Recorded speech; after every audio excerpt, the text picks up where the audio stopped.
defeated UC Riverside 65 to 60. We're now joined by head coach Joe Callero. And Joe, I told you when you sat down, I said we've got no stats. They haven't had the printer working for about the last 5 or 6 minutes, but I really enjoyed your response when I told you that we don't have any stats. Well, my response was there is one really important stat, 65 to 60, and really a coach, after all said and done, if you can go on the road and win a game in the Big West, it's really paid difference. It's a third victory on the road, and we really challenge our guys to not rest on our laurels of last time we went on the road. We had a road sweep. They're calling themselves road warriors right now in the locker room. They really believe that you go on the road, find a way to grind out a victory, and most importantly tonight, I think the critical thing tonight was we gave up 35 points in the first half, which is like some teams giving up 50. And we said, really, we got to get back to Cal Poly defense and try to hold them to under 30 to maybe even 25. And our target number was 25, and we hit right on the nose to hold them to 60 for the game. What I love about this team, but in particular this game, is Joe, you get contributions from a lot of different sources. You had about a 4 to 6 minute run to where Jamal Johnson and Matt Tichney, they were in some key shots, and you kept them in there a long time. Were you just playing the hot hand with those two young men at the time? Oh, yeah. I mean, you know, Jamal, we thought that we would need him tonight because he's got a nice little three-point shot against the zone. So we said, hey, if Jamal hits a couple, we'll go ahead and play Jamal a little bit more against the zone. And he did. He hit a couple early on, and then we said, okay, now we've been working with him a lot about keeping the ball moving, keeping his body moving, and creating space. And he had a great little drive to the basket. Matt Tichney, we just kept on telling Matt, you know, you've got to shoot the basketball. We need him, Chris O'Brien, without Drake out there who's a shooter, and Matt stepping up and kind of really developing some confidence in critical points of the game. He went from saying, okay, I'm a role player to, okay, I can not just be a defender, which he really started off with being just a spot defender for us. Now he's stepping up, knocking threes down, playing with a lot more confidence, and we're proud of our guys because they're getting better. They're developing as a team, but they're developing individually as well. Good news, Joe. They just upped the score to 68 to 60 on the score. I know it's 65 to 60. Well, won't change the standings at all. No, you're 4-2. We got about 13 players in the locker room that will claim that extra 3 points was theirs. After that, Javon Borm had 10 points at halftime, and I think he only had 2 in the second half. Did you go into the locker room, Joe, and did you make a conscious effort to mention that young man's name to say, you know, we got to get a body?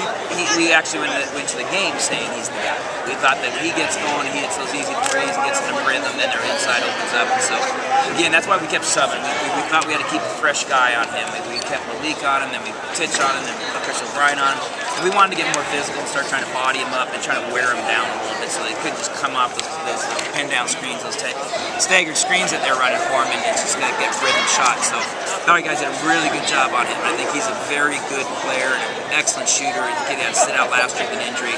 He's a senior. He's probably in the top 3 or 4 shooters in the entire conference. What did you see in the second half, Joe? You played man-to-man a lot. I don't know the ratio of minutes from man-to-man to zone, but it looked like you played man a good portion of the second half. About 100%. About 100%. Yeah.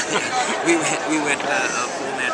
Well, the plan was to play 80% man-to-man tonight and maybe 20% zone on some selective situations. But once we kind of locked in defensively, we weren't having as many breakdowns and really started getting the shooters and getting through it. I thought, and the players thought, hey, coach, we can lock this down. And that's what they did a nice job was coming back and really going inside. Because they have 3 outside shooters that we couldn't help down. So David Hansen and Bill Donahue were really kind of solo underneath. We just told them, okay, you got to take a strong shoulder away, you got to have some resistance, and then you got to go get a rebound.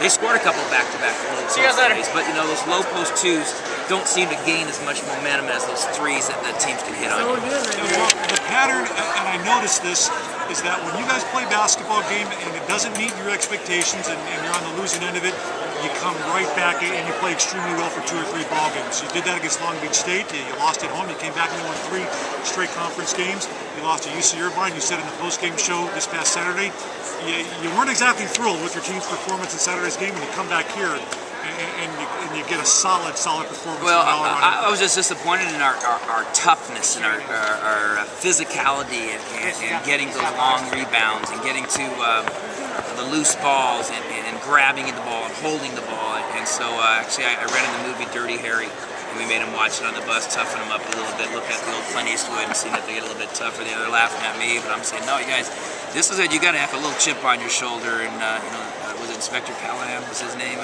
Harry Callahan. Yeah, there we go. And so I think that was real important for us to toughen up and firm up. You cannot win road games without being real tough. You know, we took the most threes that we've ever taken, I think, this year, and got 29 of them up, but we knocked down 12.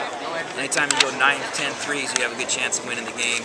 Obviously did, and then, you know, going back to our stat is, you know, defending the three-point field, you know, the three-point line, and, you know, we held the team 3 for 11 from the perimeter, and again, that's been something that we've been very good at all year.